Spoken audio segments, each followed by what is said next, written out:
मैंने रिसेंटली कुछ इंसानों में एक पैटर्न नोटिस किया है। खुद गलती करेगा एंड जब तुम्हें बताने जाओगे वो उल्टा ब्लेम तुम पे डालेगा उसकी गलती का। मैंने ये किया क्योंकि इसका कारण तुमने ये किया था। मेरे पास नौकरी नहीं है, इसका कारण मोदी जी का दाढ़ी सफेद है। तुम ऐसे लोग देखे होगे आसपास। सोसाइटी ऐसे ही प्रोग्राम हुआ है। 90% लोग ऐसे ही है। इसे वीक मेंटलिटी कहते हैं। इसको साइकोलॉजी का भाषा में गैस लाइटिंग कहते हैं। ज्यादातर तुमने लड़कियों पर नोटिस किया होगा। नहीं, मैं कोई जेंडर को ब्लेम नहीं कर रहा।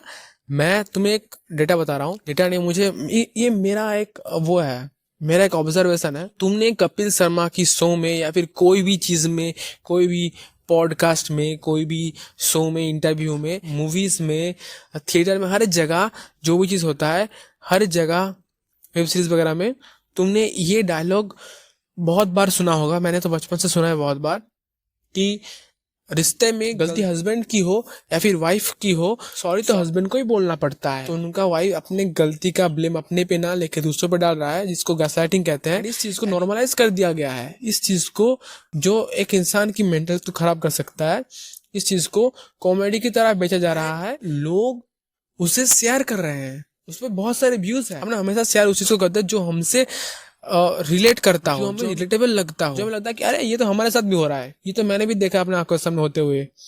तो जो चीज हमें रिलेटेबल लगता है वही शेयर होता है, और शेयर ज्यादा होता है तो उसमें व्यूज भी ज्यादा आता है। तो इन चीजों में व्यूज ज्यादा है।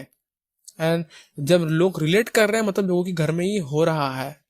एंड ये जो जोक है कि गलती लड़के के हो फिर लड़की की हो, तुम अगर एक खुशी मैरिज चाहते हो तो हमेशा अच्छे इंसान मत ढूंढो। तुम्हें अच्छा इंसान नहीं ढूंढना, या फिर उस इंसान को अच्छा बनने के लिए नहीं बोलना है। उस चीज से कोप करने के लिए बीच का रास्ता नाप लो कि हाँ सॉरी बोल देता हूँ, मिट गया। तुम अंदर से सॉरी फील नहीं कर रहे हो, और तुम अगर सॉरी बोल रहे हो तो भाई तुम झूठ बोल रहे हो। और झूठ के आधार पर रिश्ता को हम रिश्ता नहीं कहते। वो रिश्ता खोखला हो चुका है। वो रिश्ता होना या फिर ना होना एक ही बात है। वो रिश्ता कितने दिन तक चलेगा भाई? बाहर बाहर से दिखने में तो है रिश्ता, बट अंदर में क्या कर सकते हैं। एंड मैं इस ब्लेमिंग के लिए किसी जेंडर को या फिर किसी इंसान को ब्लेम नहीं कर रहा हूँ, क्योंकि ये चीज मैं भी करता था। सोसाइटी में हम अपने माँ बाप से सीखते हैं। मैं जब अकेले में बैठा, मैं अपने इस पैटर्न को नोटिस किया, मैं इसको पकड़ा, सारा तो आया कहाँ से मेरे अंदर। फिर मुझे एक चीज याद आया। बचपन में मान लो, याद करो वो एग्जाम देने के दिन, जो एग्जाम, जो पेपर तुम पढ़ के नहीं गए, तुम पूरी साल पढ़ाई नहीं की और तुम्हें उसका कुछ पता नहीं है, वो चीज तुम्हारे एक्सपेक्टेशन से हार्ड आया एंड तुम्हारा वो पेपर अच्छा नहीं गया, वो दिन याद करो।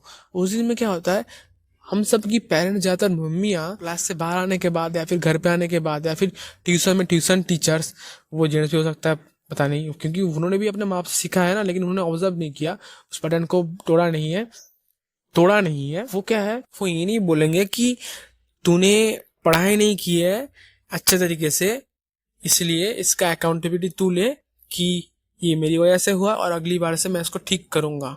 नहीं, वो ब्लेम करेंगे गार्ड अच्छा नहीं था, टीचर अच्छा नहीं था, देखने नहीं दिया आसपास कहीं, मेरा पेन खराब हो गया था, पेपर हार्ड आया था, टीचर ने ना सिलेबस नहीं कंप्लीट किया था, ट्यूशन टीचर अच्छा नहीं था, स्कूल में तो कुछ पढ़ाया ही नहीं, बस एग्जाम दे दिया, ट्यूशन टीचर ने तो अपना सिलेबस ही नहीं कंप्लीट कर पाया, कैसे बच्चा पढ़ेगा, कैसे बच्चा नंबर लाएगा, इसलिए ये वाला एग्जाम खराब गया।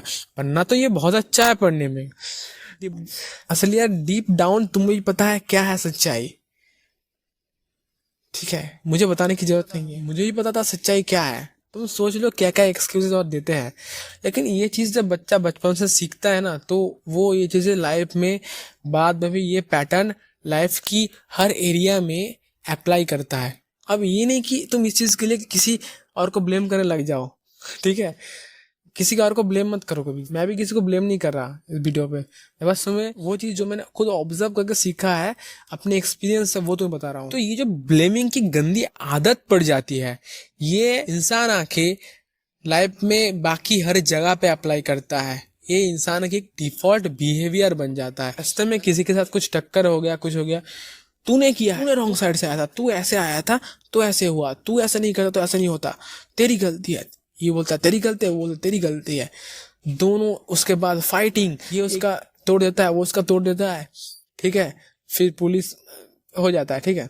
जो गलती करेगा वो मानेगा भी नहीं, ही होता है। रिलेशनशिप में भी जब फाइट होता है पार्टनर्स में, तेरी वजह से हुआ, तू ऐसा नहीं कर तो नहीं होता, होता है, हर घर में होता है। तुम हर जगह पे अप्लाई कर लो भाई, तुम खेल के मैदान पे अप्लाई कर दो, टीम हार गया, तेरी वजह से हारा है, तूने आज ऐसा खेला, वो बोलता नहीं मैंने किया है, तेरी वजह से हुआ है, तू ऐसा करता है। कोई अकाउंटेबिलिटी लेने के लिए तैयार ही नहीं है। No one has the balls to take the accountability. खुद सक्सेसफुल नहीं हो पाएगा, उसका ब्लेम किसको डालेंगे? गवर्नमेंट को, एनवायरमेंट को, माँ बाप को। तुमने नहीं पढ़ाया, तुमने मेरे पे खर्चा नहीं किया, तुमने मेरे पे दबाव किया, तुमने मेरे पे ये किया वो किया, हजार तरीके से। भाई हो सकता है, मैं मान रहा हूँ तुम्हारे साथ वो हुआ है, तुम्हारे साथ वो सच में हुआ है, सच में वो लोग जिम्मेदार है, लेकिन ब्लेमिंग बंद करो। ब्लेम करने से तुम्हारा सिचुएशन बेहतर नहीं होने वाला है। Blaming is equal to lack of accountability and lack of work. चाहे तुम ब्लेम खुद पे करो या फिर ब्लेम उन पे करो, blame, it's blame versus accountability. में ब्लेमिंग नहीं करना है, तुम्हें अकाउंटेबिलिटी लेना है, वो भी अपने पे। क्योंकि ये ब्लेमिंग, गैसलाइटिंग या फिर excuses, this makes you powerless, hopeless, sad, depressed, broken, lazy, unproductive. After blaming there is no control in your hand. तुम दूसरों पे छोड़ दिया, क्योंकि हमें अपना एनर्जी बचाना। जंगल पे मैं रहता हूँ, मैं तो आदिम जानवर हूँ, मुझे खाना नहीं मिलता, खाना बहुत ढूंढना पड़ता है, वो करके बहुत मेहनत करके शिकार करना पड़ता है, फिर खाना मिलता है, तो मुझे एनर्जी बचाना होगा, इसलिए दूसरों पे डाल दो, तेरी गलती है भाई और तू उसको सुधार, मेरी कोई जिम्मेदारी नहीं है, मैं कुछ नहीं करूंगा, मैं इस सिचुएशन को फिक्स नहीं करूंगा, ये मेरी जिम्मेदारी नहीं है। मैं क्या करूंगा, मैं बैठ के रील्स कॉल करूंगा, बैठ के मेरा सिचुएशन बदल जाएगी, मैं गेम खेल लूंगा, मैं कॉर्न देख लूंगा, मैं सिगरेट फूक लूंगा, मेरा सिचुएशन बदल जाएगी, मेरी लाइफ में खुशी आ जाएगी, मैं एक मूवी देख लूंगा, मैं वेब सीरीज देख लूंगा। यही करते हो ना। मैं भाई तेरे से अलग नहीं हूँ, मैं भी करता था। ये डिफरेंस ये है कि मैंने समझा कि भाई तू मुझे वीक बना रहा है, तो मुझे लेजी अनप्रोडक्टिव बना रहा है, तो मुझे पावरलेस बना रहा है, तो मैं इस ब्लेमिंग को हटाऊंगा। हो सकता है गलती उनका ही हो सकता है, लेकिन जिम्मेदारी अपने पे लो। Be accountable for your mistake, for your failures. दूसरों के कंधे पे मत थोपो, इससे तुम्हारे नुकसान हो रहा है, इससे सिचुएशन अच्छी नहीं होगी। वो एक इल्यूजन देता है कि तुमने ब्लेम दूसरों पर डाल दिया तो वो प्रॉब्लम हट गया। इमेजिन करो रास्ते में किसी के साथ टक्कर हो गया तुम्हारा, तुम एक दूसरे को ब्लेम करो, लड़ रहे हो, इसके जगह कि सॉरी भाई मेरी गलती था यहाँ पे, तो उस बंदे का डिफेंस मैकेनिज्म, फाइटिंग मैकेनिज्म तुरंत तुम तोड़ देते हो, तुरंत वो भी फ्रेंडली हो जाता है, वो भी तुम्हें कॉपी करने लगता है कि हाँ भाई गलती यहाँ पे मेरी भी थी। ये होता है, सॉल्यूशन हो जाता है। अब इसका मतलब ये नहीं कि तुम एक्सट्रीम में चले जाओ और तुमने किसी का मर्डर नहीं किया है, बोलते हो कि हाँ मैंने किया है, ऐसा नहीं। मैं बहुत लोग होता है ना कि रोस्टर के चोते बनते हैं, लोग ऐसे एक बात का दूसरा मतलब निकाल के घुमा के बोल देंगे, सोचेंगे हाँ मैं तो कूल बन गया, बहुत बड़ा जोक मार दिया, मैं तो फनी हो गया, रोस्ट कर दिया मैं तो। ये करता है बहुत लोग, क्योंकि तुमने रोस्ट देखा है, ऐसे फालतू क्रिटिक्स को देखा है, तुम्हें आदत पड़ गया है, तुम उनकी कॉपी कर रहे हो।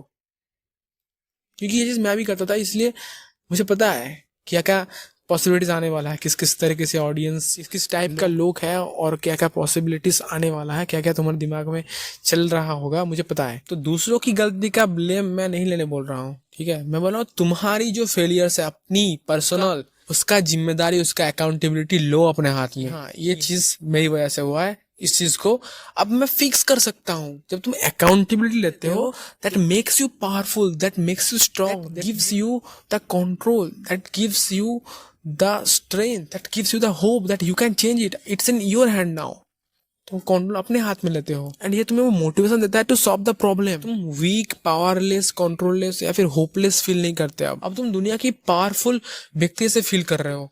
तुम क्या करते हो, तुम खुद को एक स्ट्रांग और पावरफुल मैन की तरह फील कर पाओगे। तुमको ये लगता है कि तुम्हारा टेस्टोस्टेरोन को बूस्ट कर देता है। मुझे तो ऐसा फील होता है अंदर से, जैसे कि मेरे अंदर कोई शक्ति आ गई है।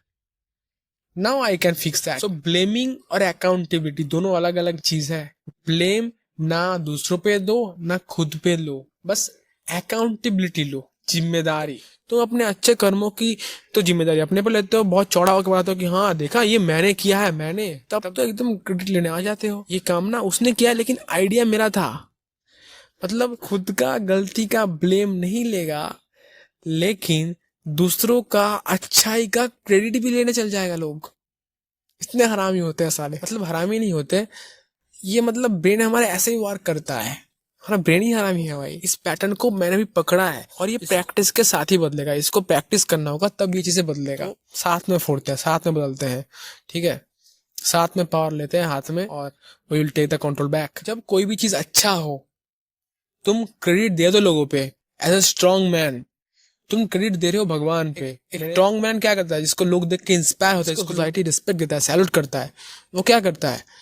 वो खुद सक्सेस होगा तो ही बोलेगा मैंने कुछ नहीं किया है, सब भगवान ने किया है। और जब भी उसके साथ कुछ बुरा होगा उसके लाइफ में, उसका जिम्मेदारी दूसरों पर नहीं थोपेगा, वो अपने पे लेगा कि हाँ मेरी वजह से ये हुआ है, मैं इसको ठीक करूंगा।